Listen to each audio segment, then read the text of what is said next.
آپ دیکھ رہے ہیں آپ کی روحانی ترقی کا ضامن سلویشن ٹی وی۔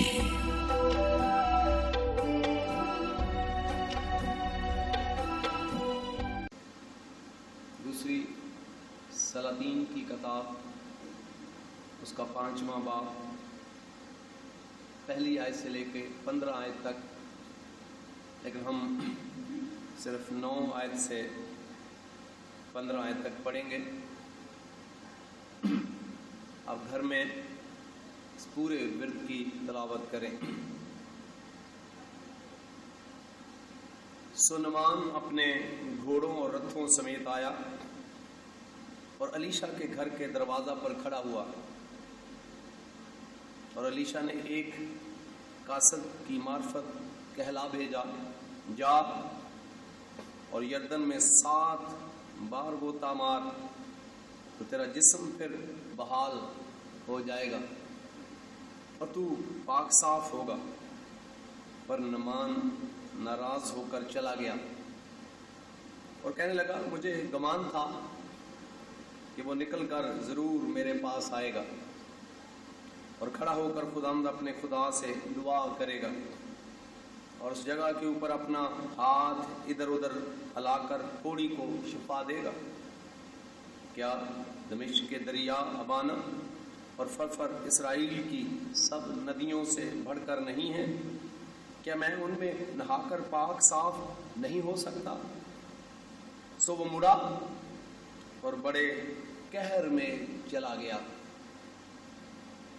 تب اس کے ملازم پاس آ کر اس سے یوں کہنے لگے، اے ہمارے باپ، اگر وہ نبی کوئی بڑا کام کرنے کو حکم تجھے دیتا تو کیا تو اسے نہ کرتا؟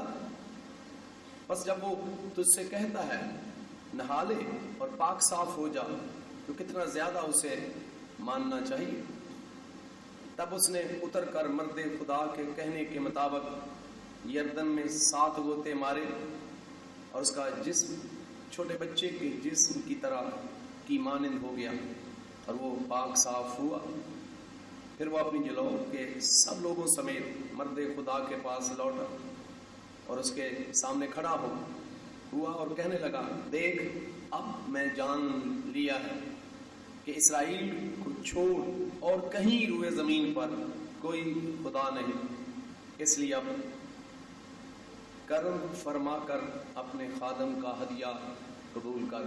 خدا ان کے کلام کے پڑھے اور سنے جانے کے وسیلہ سے ہم سب پر برکت ہو، آمین۔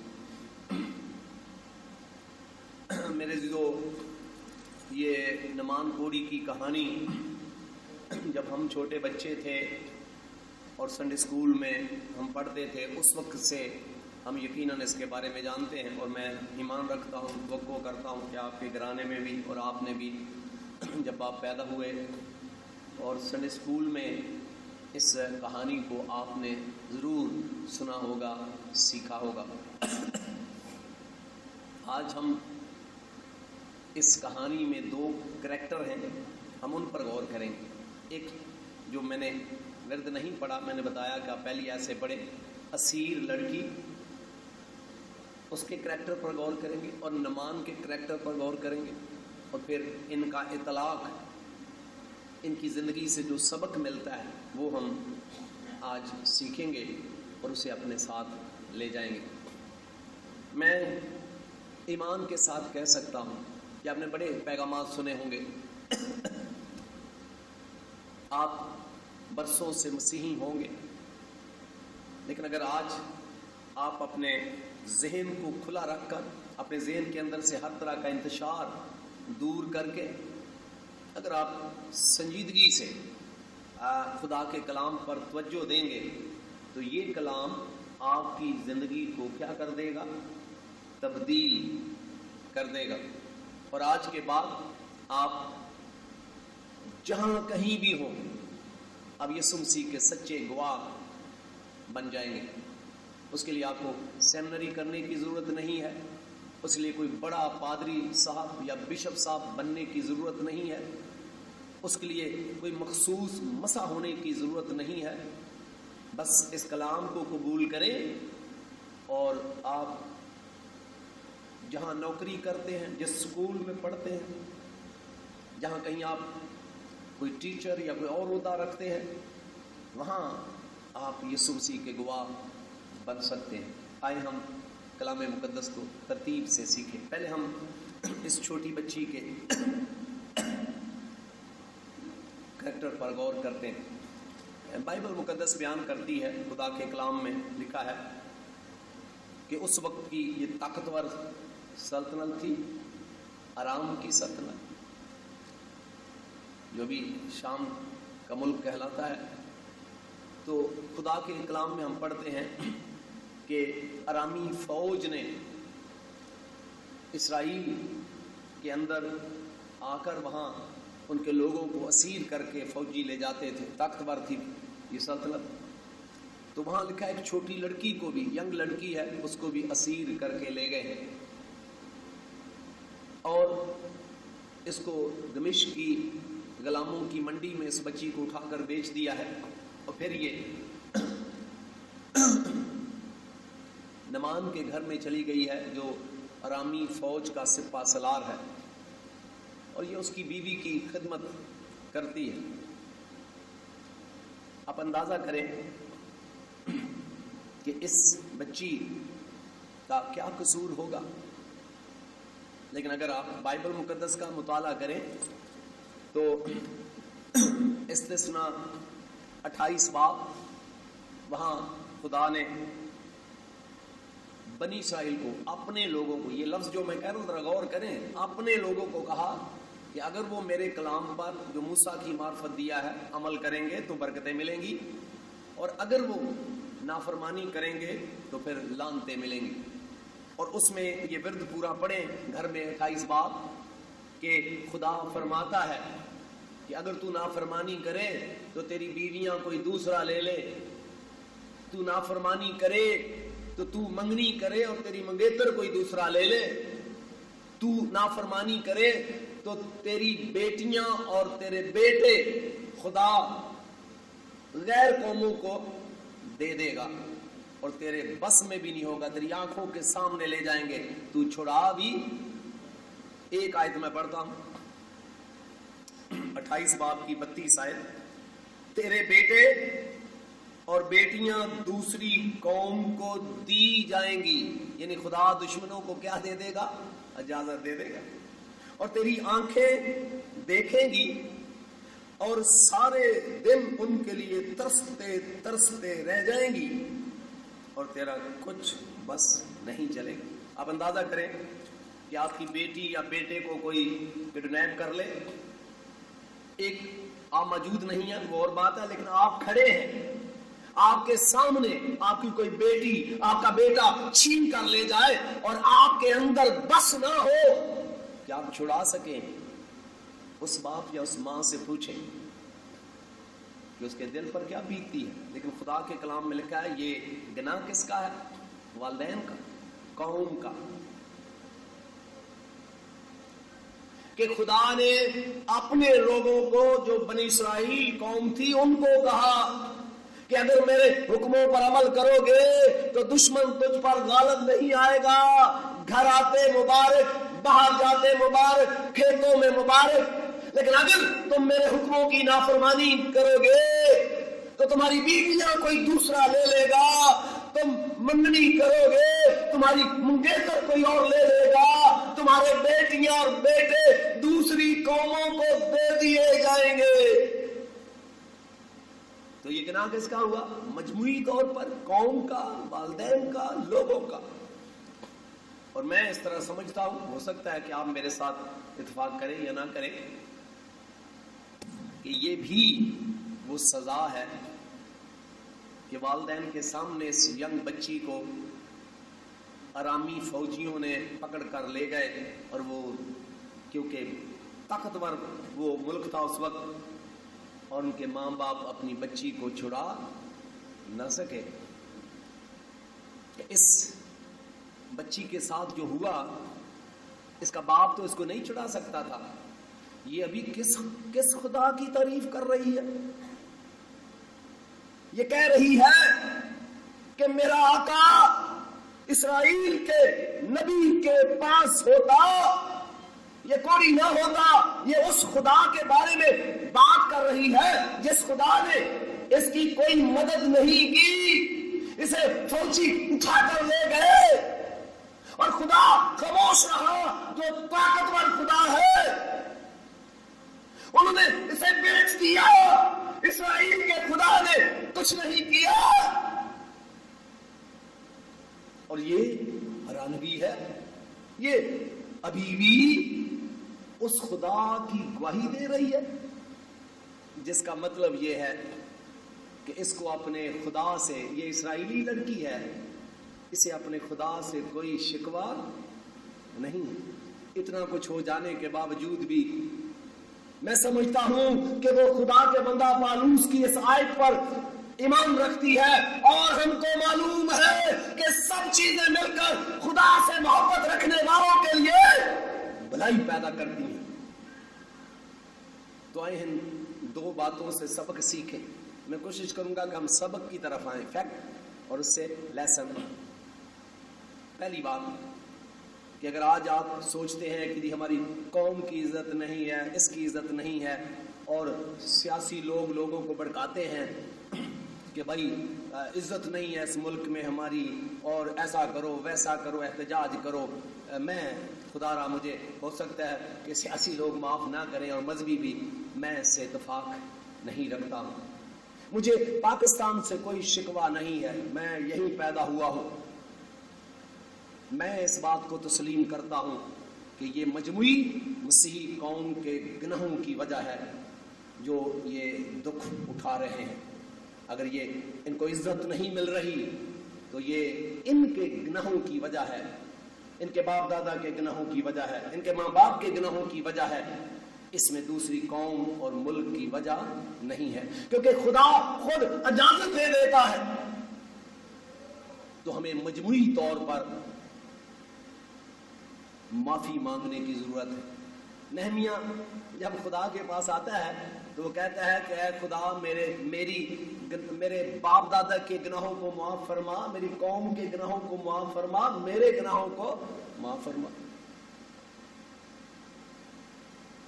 اور آج یہ سبق ہے کہ ہم اگر سوچتے ہیں کہ ہماری اور ہماری قوم کی عزت نہیں ہے، دوسروں پر دوش نہ دیں.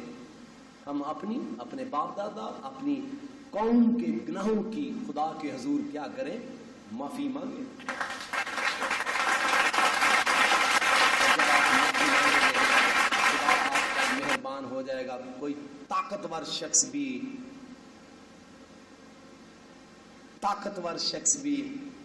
میں تیسری بار کہہ رہا ہوں کہ طاقتور شخص بھی آپ کا بال بیکا نہیں کر سکتا ہے.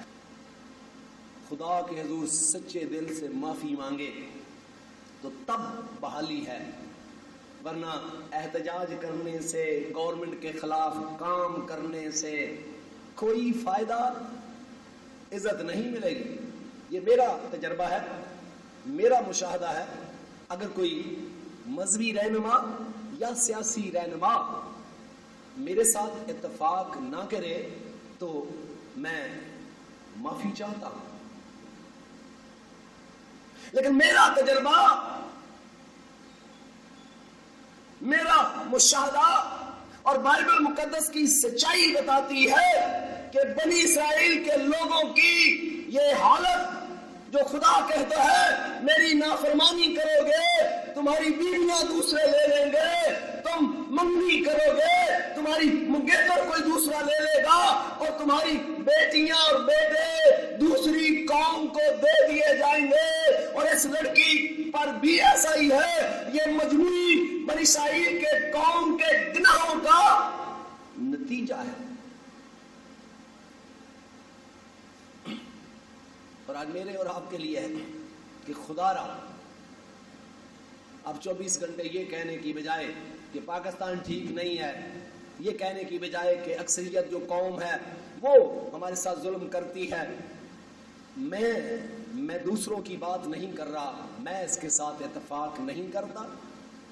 اور میں نے اس 30 سالہ خدمت اور میں کبھی دوش نہیں دیا اپنے ملک پر. میں ہمیشہ یہ کہتا ہوں کہ یہ ملک مجھے نہیں پتا دوسروں کے لیے، میرے لیے بہت اچھا ہے. اور میں خدا کے بعد اپنے ملک سے بھی محبت کرتا ہوں. تو آج مجھے اور آپ کو سوچنا چاہیے, اگر ہم صرف دوسروں پر الزام دیتے رہے, آج مذہبی رہنماؤں کو, سیاسی رہنماؤں کو سوچنا چاہیے کہ اپنی قوم کو حکومت سے لڑانے کی بجائے, اپنی قوم کو ملک کے خلاف کرنے کی بجائے, اپنی قوم کو دھوکہ دینے کی بجائے, اپنی قوم کو بتائے کہ اپنے گناہوں سے کیا کرو, توبہ کرو. تو اس سے میرے اور آپ کے لیے یہ سبق ہے, اور مذہبی رہنماؤں اور سیاسی رہنماؤں کے لیے بھی یہ سبق ہے. لوگوں کو غلط گائیڈ نہ کریں, بلکہ ان کو سکھائیں کہ یہ خدا کے لوگ تھے. خدا نے, ہم بھی ابراہیم کی نسل سے ہیں ایمان سے, تو یہ فزیکلی طور پر, بایولوجیکل طور پر یہ ابراہیم کی نسل سے تھے, اور خدا نے وعدے کیے تھے ان سے. لیکن اس کے باوجود خدا نے کہا تھا کہ اگر تم میرا حکم مانو گے تو میں برکت دوں گا, نہیں مانو گے تو پھر لعنتیں تم پر آئیں گی.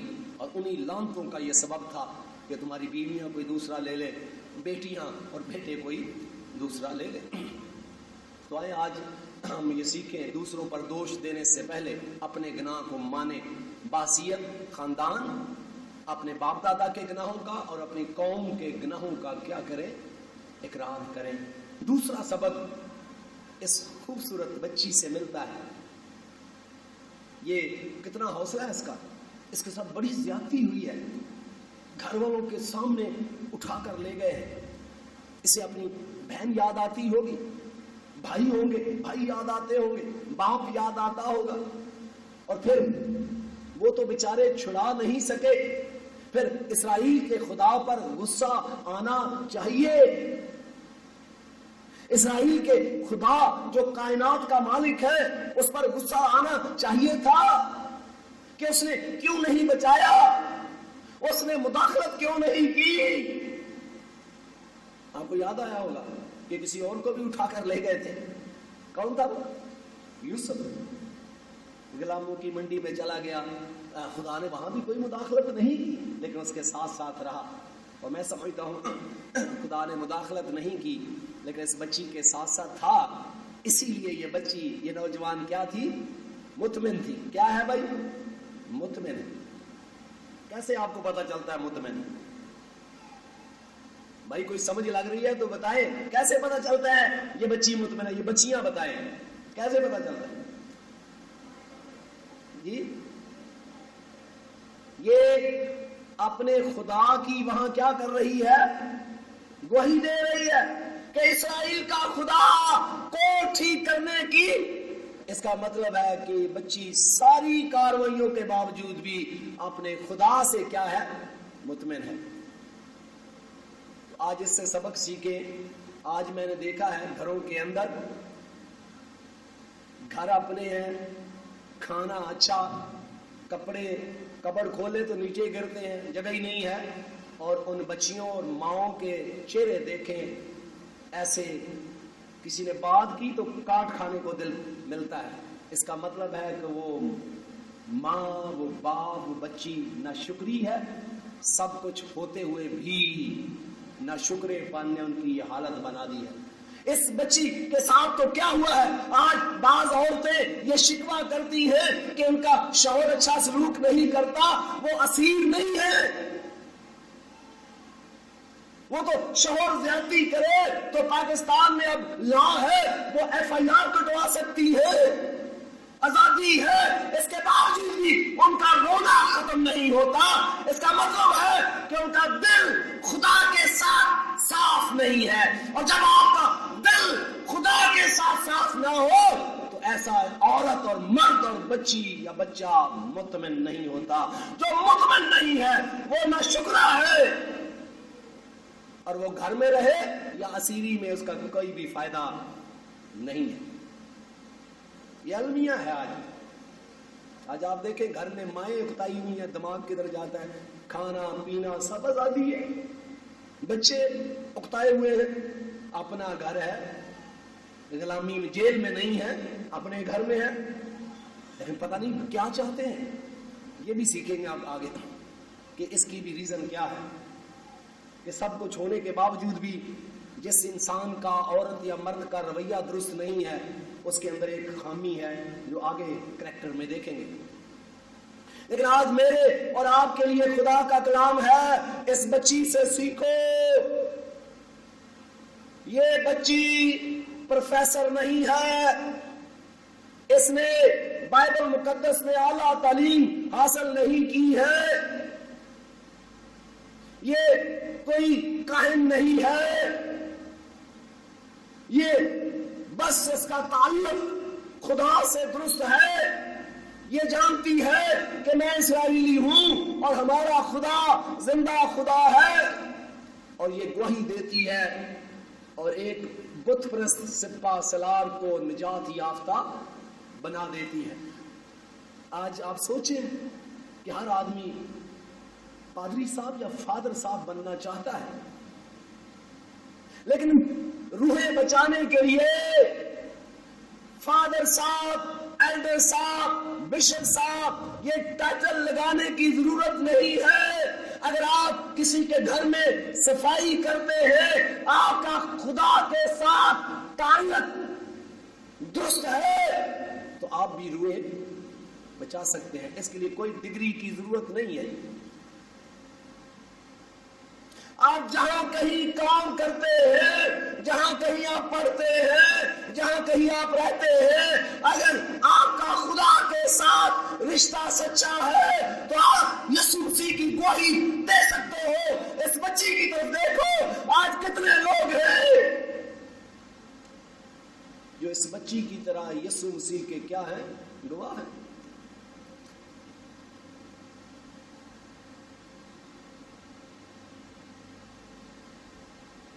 یسوع مسیح کے گواہ بننے کے لیے ٹائٹل کی ضرورت نہیں ہے. ہمارا المیہ ہے, آپ دیکھیں کہ یہ اتنے سپہ سالار کے گھر میں خدا نے خدمت کے لیے بھیج دیا ہے. کسی ملک کی آرمی کے جو چیف ہوتا ہے, ہر بندہ اس کے گھر میں تو داخل ہی نہیں ہو سکتا ہے, تو خدا نے اس کو شرف بخشا ہے. یہ اس کے گھر میں چلی گئی ہے اور یہ پورا کام کر رہی ہے جس کام کے لیے خدا اس کو وہاں لے گیا ہے. لیکن ہمارا رونا ہی ختم نہیں ہوتا. اگر خدا نے ہمیں اچھے گھر میں اندر رکھا ہے تو ہم وہاں بھی روتے رہتے ہیں, اپنے پیدا کرنے والوں کو روتے رہتے ہیں, یسوع کو روتے رہتے ہیں, اپنی قسمت پر روتے مر جاتے ہیں. لیکن یہی ناشکرا پن ہے جس کے لیے بائبل مقدس میں بتایا گیا ہے کہ آخر زمانے میں جب بدی بڑھ جائے گی تو لوگ کیا ہوں گے, ناشکرے بھی ہوں گے. لوگ خدا کا شکر کرنے والے نہیں ہوں گے, لوگ ناشکرے ہوں گے. لیکن اس بچی کو دیکھیں کتنی شکر گزار ہے کہ خدا کے اپنے خدا سے مطمئن ہے. آئیں اس میں دو سبق. پہلا کہ اگر آپ سمجھتے ہیں کہ قوم عزت کی حالت میں نہیں ہے تو یہ قصور ہماری قوم کا ہے, ہمارے لوگوں کا ہے, مذہبی رہنماؤں اور سیاسی رہنماؤں کا ہے جو لوگوں کو اصل حقیقت کی طرف نہیں لے جا رہے کہ اپنے گناہ سے معافی مانگے تاکہ آسمان کا خدا مہربان ہو. عزت اس کے ہاتھ میں. اب دوسرا کریکٹر جو ہے وہ نمان کا ہے.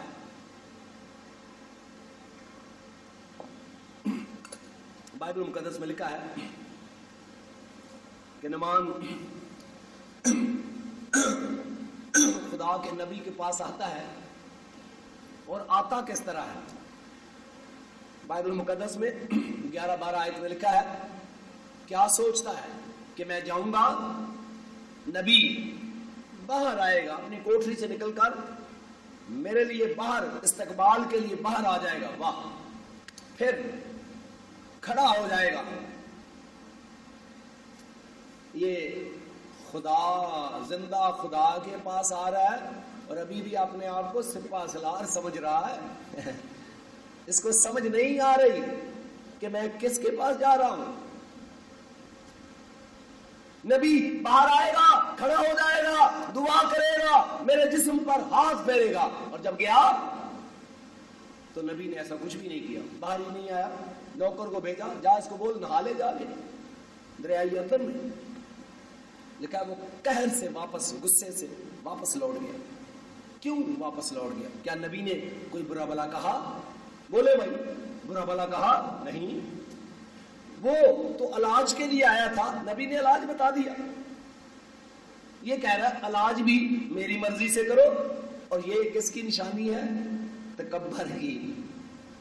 آپ ڈاکٹر کے پاس جائیں اور ڈاکٹروں کو کہیں ڈاکٹر جی میں آپ کے پاس آیا ہوں, یہ فلاں انجیکشن جو ہے وہ مجھے لگا دو اور دوائی بھی یہ والی دے دو. تو ڈاکٹر بولے گا بھائی میرے پاس کیوں آ گیا, تجھے پتا ہے کہ انجیکشن کون سا لگانا ہے, دوائی بھی, تو ڈاکٹر کے پاس کیا لینے آ گیا؟ خدا کے پاس آ رہا ہے اور اپنے مطالبات اپنی سوچ کے مطابق رکھتا ہے کہ وہ اٹھ کر میرے پاس آئے, کھڑا ہو جائے. اس کے اندر گھمنڈ ہے, اور اس گھمنڈ کو توڑنے کے لیے نبی نے کہا کہ ایک بار نہیں 7 بار گوتے مار, ایک بار بھی وہ پاک ہو جاتا.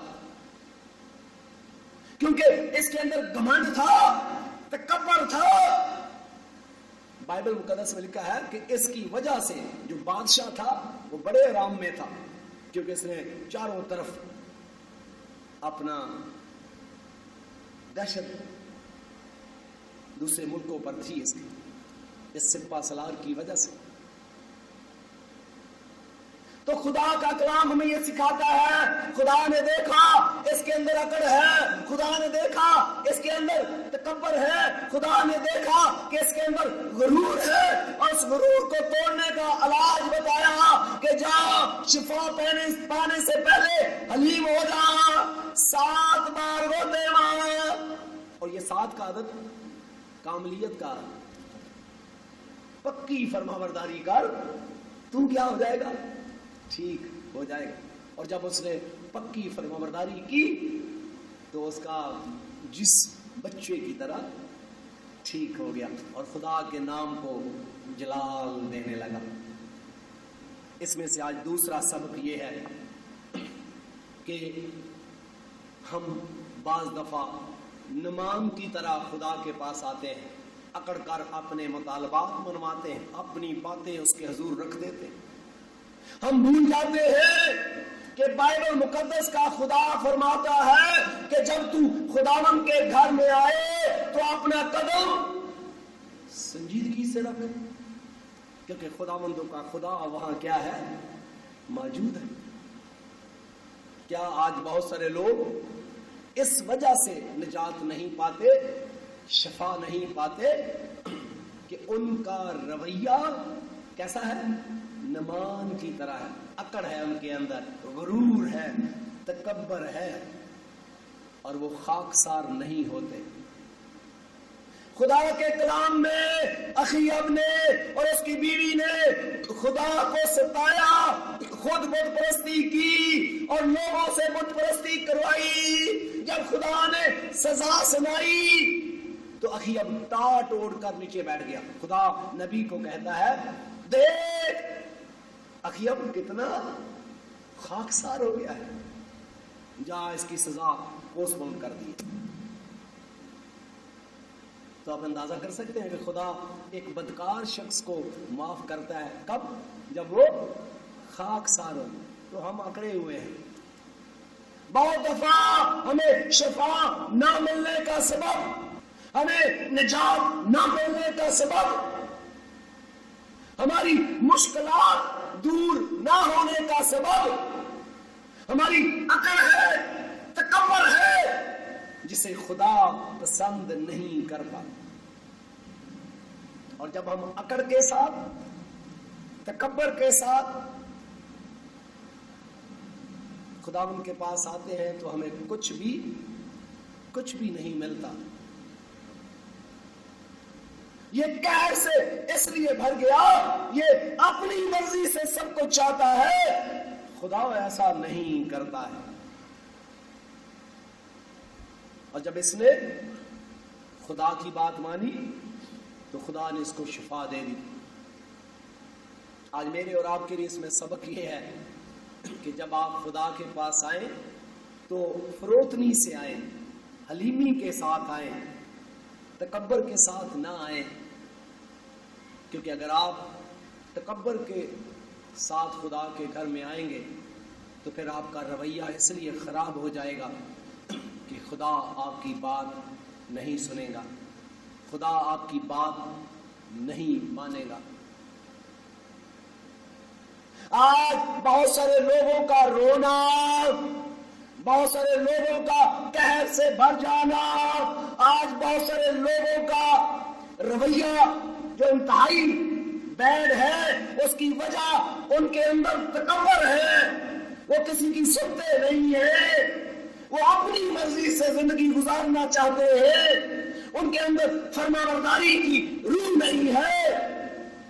ایسے لوگ مر جاتے ہیں، کبھی مطمئن زندگی بسر نہیں کرتے، کیونکہ انہوں نے فرمانبرداری کرنا ہی سیکھی نہیں ہے۔ آئیں آپ نعمان کے رویے سے، نیگیٹو رویہ ہے، لیکن آپ اس سے یہ سبق سیکھیں کہ جب آپ خدا کے پاس آئیں تو تکبر اور غرور کے ساتھ اس کے حضور نہ آئیں، فروتنی سے آئیں، بس اپنے آپ کو اس کے حوالے کر دیں تاکہ وہ آپ پر رحم کرے۔ اور کبھی کبھی ہماری جو پریشانیاں ہیں اس کا اور پریشانیاں پیدا کرتی ہیں، ہم اپنے گناہ کو ماننے کے لیے تیار نہیں ہیں۔ یہ تکبر کا گناہ خدا ناقابل برداشت ہے، اس کے اپنے لوگوں کو بھی ہسٹری پڑھیں، یہ خدا بالکل برداشت نہیں کرتا کہ میں یہ کر سکتی ہوں، میں یہ کر سکتا ہوں۔ ہم کچھ بھی نہیں کر سکتے۔ خدا کے کلام میں لکھا ہے تم یسوع سے جدا ہو کر کچھ بھی نہیں کر سکتے ہو، جاؤ کر کے دیکھو۔ تو اس لیے آج مجھے اور آپ کو نعمان والے رویے کے گناہ سے بھی معافی مانگنے کی ضرورت ہے، اور وہ رویہ یہ ہے کہ ہمارے اندر گھمنڈ ہے، تکبر ہے۔ ہم خدا کے پاس آ کر بھی خدا کو ڈکٹیٹ کرتے ہیں، ایسا کر دے، ویسا کر دے، وہ کر دے۔ مخلوق خالق کو ڈکٹیٹ کر رہی ہے، مخلوق خالق کو حکم دے رہی ہے۔ آج مخلوق یہ لاڈلی مخلوق ہے، وہ ہم یسوع مسیح کے وسیلہ سے ہمارا ایک رشتہ ہے، لیکن ہم کیا ہے؟ مخلوق ہیں۔ ذرا اپنی پوزیشن کو نہ بھولیں، اپنی کنڈیشن کو۔ ہماری پوزیشن تو راست باز ہے، کنڈیشن جو ہے کہ ہم مخلوق ہیں، خالق نہیں ہے۔ پھر خالق کو آنکھیں دکھاتے ہیں، خالق کے آگے اکڑتے ہیں، خالق کو ڈکٹیٹ کراتے ہیں۔ کتنے لوگ ہیں جو اپنے آپ کو مذہبی کہلاتے ہیں، لیکن ان کا رویہ نعمان کا سا رویہ ہے جو انتہائی خطرناک ہے۔ جب اس نے اپنے رویے سے توبہ کی، 7 بار غوطہ لگایا، مکمل فرمانبرداری کی، تو اس بیماری سے کیا پا گیا؟ شفا پا گیا۔ آئیں آپ، میں اور آپ اپنے لیے، اپنی قوم کے لیے شفا کا باعث بنے، اپنے بچوں کے لیے شفا کا باعث بنے، اپنے لیے شفا کا باعث بنے، اور اپنے گناہوں سے معافی مانگے، اور حلیم ہو کر خدا ان کے پاس آئیں، اور جو خدا کہے وہ حکم مانے، وہ چھوٹا ہو بڑا ہو۔ برکتوں کا تعلق بڑے حکم کو ماننے سے نہیں ہے۔ وہ اس لیے غصے میں آ گیا، یہ چھوٹا سا حکم دے دیا نہانے کا۔ ہمارے مشیر بھی ہماری طرح ہوتے ہیں نکمے، اس کے مشیر اچھے ہیں۔ انہوں نے کہا اے باپ، اے آقا، خدا کوئی بڑا حکم دیتا وہ بھی تو مانتا، یہ بھی مان۔ یہاں مشیر بھی لڑانے والے ہوتے ہیں خدا کے ساتھ، نہیں خدا کو ایسے نہیں کرنا چاہیے تھا، واقعی یہ بہن جی یہ خدا نے آپ کے ساتھ صحیح نہیں کیا ہے، چل بہن جی دا پہلے ہی منہ بنے ہیں، اب آپ اور اس کو چڑھا رہے ہیں۔ انہوں نے مشورہ دیا خدا کی بات مان، نبی کی بات مان، چھوٹے بڑے کی بات نہیں۔ بائبل مقدس میں لکھا ہے جو تھوڑے میں دیندار نہیں وہ زیادہ میں بھی دیندار نہیں، جو چھوٹے کاموں میں دیندار نہیں وہ زیادہ میں بھی دیندار نہیں۔ خدا کا بندہ پالوس رسول کہتا ہے کہ خدا نے مجھے دیندار سمجھ کر اپنا خادم بنایا ہے، دیندار سمجھ کر۔ اور جب ہم تھوڑے میں دیندار نہیں ہیں تو زیادہ میں کہاں؟ اگر کوئی چرچ کی صفائی کرنے میں دیندار نہیں ہے تو خدا سے آگے کہاں لے جائے گا؟ آئیں ہم اپنے ساتھ سبق لے جائیں۔ پہلا سبق اس بچی سے سیکھیں کہ اس کے ساتھ یہ کیا ظلم ہو گیا کہ ماں باپ سے اٹھا کر لے گئے۔ ماں باپ تو بیچارے بچا نہیں سکتے تھے، خدا نے بھی کوئی مدد نہ کی، لیکن وہ بچی کے ساتھ خدا تھا جس نے اس کو تسلی دی، اور وہ بچی اپنے خدا کے ساتھ کیا ہے؟ وفادار ہے اور مطمئن ہے۔ برے حالات میں بھی، ہم اچھے حالات میں بھی مطمئن نہیں ہیں۔ تو اپنی بیماری کو چیک کریں کہ ہمارے اندر ناشکرے پن کی کیا ہے؟ بیماری ہے۔ اس کا علاج کروائیں یسوع مسیح سے، تاکہ آپ برے حالات میں بھی مطمئن زندگی بسر کر سکیں۔ اور پھر اس بچی کے اسیری میں جانے کا ذکر جب ہم پڑھتے ہیں تو یہ مجموعی طور پر قوم کے گناہوں کا کیا ہے؟ سبب ہے۔ تو ہم اپنے ملک پر دوسری قوموں پر الزام لگانے کی بجائے اپنے گناہ کو مانیں، تاکہ خدا جو قادر مطلق ہے اپنی طاقت استعمال کر کے ہماری جو پروٹیکشن ہے، جو حفاظت ہے، وہ کر سکے۔ پھر خدا کے کلام میں ہم یہ بھی سبق سیکھتے ہیں کہ یسوع کے گواہ بننے کے لیے سیمنریوں کی ضرورت نہیں ہے۔ یسوع کے گواہ بننے کے لیے پادری صاحب، فادر صاحب، بشپ صاحب بننے کی ضرورت نہیں ہے۔ یسوع کے گواہ بننے کے لیے اس لڑکی کی طرح خدا کے ساتھ وفادار ہونے کی ضرورت ہے۔ جہاں کہیں آپ ہیں آپ یسوع مسیح کی گواہی دے سکتے ہیں۔ پھر ہم نعمان کے رویے سے سیکھتے ہیں کہ متکبر آدمی خدا کو اپنی مرضی سے چلانے کی کوشش کرتا ہے، لیکن ایسا ممکن نہیں ہے۔ خدا خالق ہے، میں اور آپ مخلوق ہیں، ہم خدا سے لڑ نہیں سکتے ہیں۔ تو بہتر ہے کہ سرنڈر کریں اپنے آپ کو، اس کے حضور مکمل فرما برداری کریں، اور جب مکمل فرما برداری کریں گے آپ دیکھیں گے کہ حالات آپ کے حق میں ہو جائیں گے، بیماری سے شفا مل جائے گی، گناہ سے نجات مل جائے گی۔